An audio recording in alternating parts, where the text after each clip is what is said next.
are much more involved in the offshore wind component. But, personally, I've been really excited to see us start to shift and think about the big picture.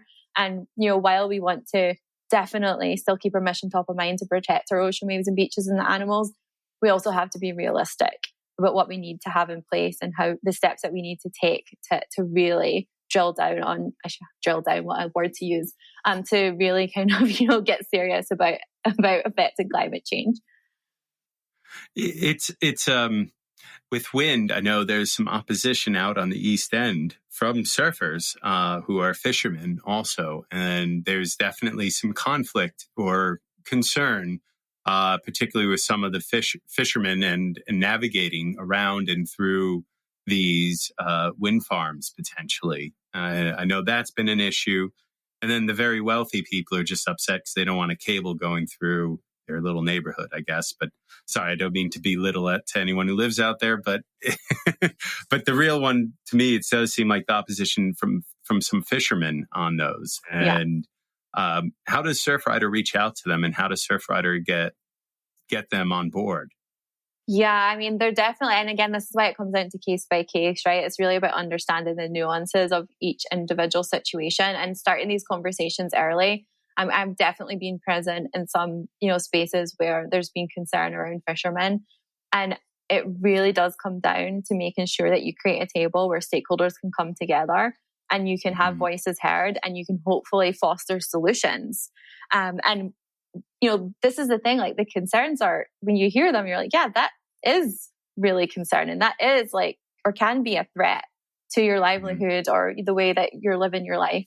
And these things, I think, do need to be shared and understood so that you can create something that might not necessarily have no impact, but the impact could be reduced to a certain extent where it becomes acceptable, right? And I'm not too sure about all the ins and outs of the Eastern Long Island project, but I know in some other cases, there have been successes in creating those like early stage stakeholder conversations so that people can better understand the project scope and have their input at that point.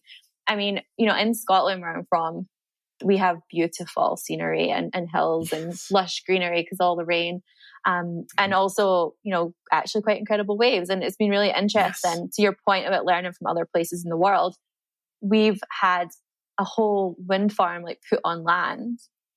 And I actually think they look really beautiful. I know a lot of people disagree completely and they don't want their view blocked and they have all these opinions. And this is the thing, like some of it, will just come down to individual situations. Like I think it's beautiful. Other people think it's, a monstrosity. We also have, we're investigating wind power and wave power here. So there's so many Scotland's options. been at the forefront of this. I remember reading articles back in like the mid 90s on how they were trying to harness wave energy, through in Scotland, particularly in the North Sea. It's so turbulent sometimes. You can really harness a lot of energy. Definitely. So I'm excited to see, and again, I'm kind of getting away a little bit from Surfrider's like expertise and like main focus. It's a little bit more of like my special interest, but I'm really excited to see how we can start to tackle these issues around energy. Because, as I mentioned, like it's not okay just to go in and be like, let's get rid of all the pipelines. And like, I mean, I think it is okay because they're terrible and they've got so many things. But if you want to have a more effective campaign, you also need to go in with the solution. And there are solutions out there, but you need to get that education and momentum going around them for them to really be implemented in an effective way. So we're going to have to wrap up here in a little bit, but how can our listeners get involved first? How can they support Surfrider? Awesome. Well, I love this question. So all these things I've talked about today do have action alerts. And an action alert is essentially, as I mentioned, it's 2 minutes. You go on, you put in some basic information about yourself, and it will generate a letter to your elected official on your behalf. It even understands who your elected official is because you can put in your zip code. So it's really low lift, and it's actually a super effective way to like have that message sent out. So that's a great way to be able to support on these things. And you can access them through our Instagram at Surfrider NYC or our website. So just make sure that you're always on the NYC Chapter website. So Surfrider NYC is typically how you can find us. In addition to that, we have different ways to engage.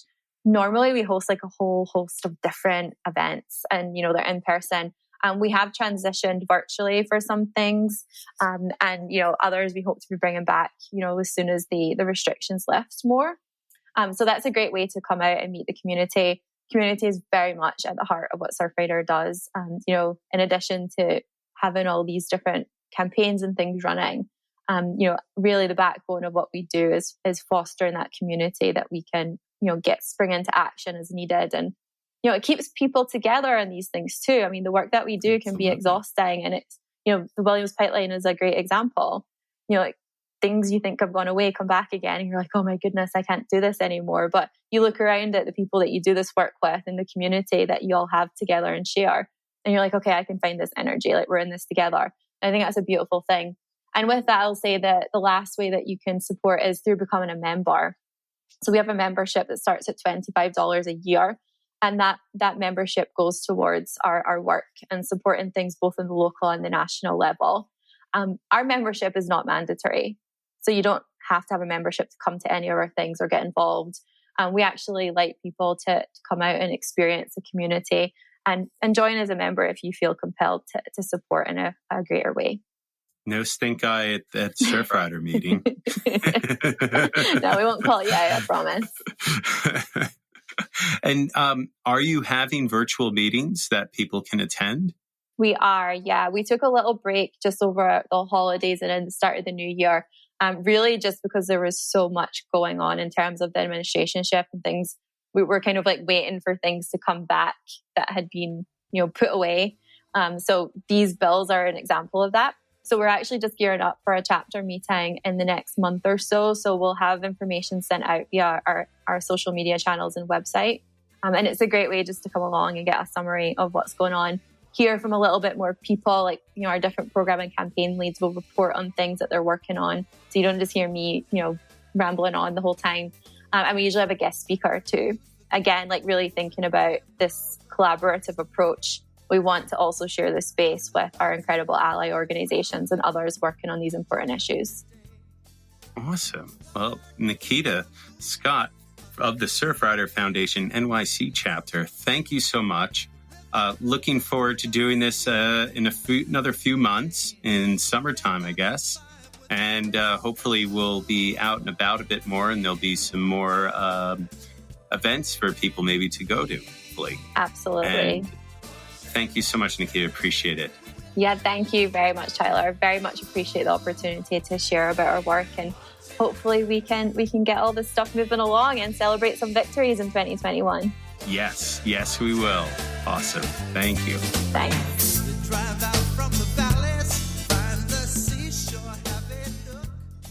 And that was Nikita Scott of the Surfrider Foundation. Very informative conversation there, and hopefully beneficial to all of you. Just wanted to throw in a note. They just had a hearing on the Williams Pipeline. So please go visit the Surfrider Foundation NYC Chapter for any sort of updates on how you can get involved. And of course, thank you for listening to Swell Season. Follow us on Instagram at Swell Season Surf. And Swell Season Surf Radio is recorded by the NewsStand studio in Rockefeller Center in the heart of Manhattan, and is distributed by WAX.Radio. Don't forget to check us out and leave us a nice review, and thank you for listening.